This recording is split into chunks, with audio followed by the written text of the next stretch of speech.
கோரிக்கை வைத்திருக்கிறார்.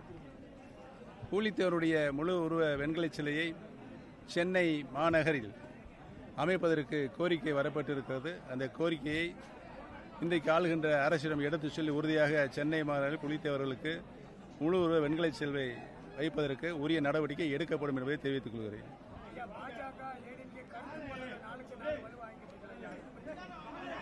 கருத்து மோதல் யார் நிகழ்த்திக் கொண்டிருக்கிறார் அவரிடம் கேட்க வேண்டிய கேள்வி நீங்கள். இதை நான் ஏற்கனவே திரைப்பட நடிகர் விஜய் அவர்கள் அரசியல் ரீதியாக இயக்கத்தை ஆரம்பிக்க போகிறார் என்று அறிவித்தவுடனே எங்களுடைய வாழ்த்துக்களை தெரிவித்திருக்கிறேன். அது தவறான செய்தி, திட்டமிட்ட சதி. மாவட்ட ஆட்சியர் அலுவலகத்தில் முன்னாடி பூலித்தேவர் மாளிகைன்னு பேர் வச்சிருந்தாங்க. இப்ப அதை பேரே வைக்கல. அதுக்கு அரசு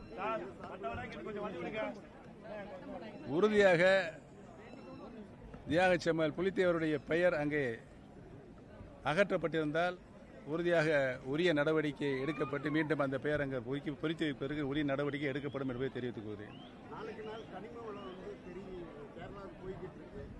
அதுக்கு நம்மளுடைய அமைப்பின் சார்பில் நீங்க போராட்டங்கள் எதுவும் ஏற்கனவே நடைபெற்றுக் கொண்டிருக்கின்ற ஆட்சிக்கு பல்வேறு சட்ட ஒழுங்கு பிரச்சனை சீர்கெட்டு கிடக்கிறது. போதைப் பொருள் எங்கும் தாராளமாக இங்கு விற்பனை தளமாக இருக்கிறது.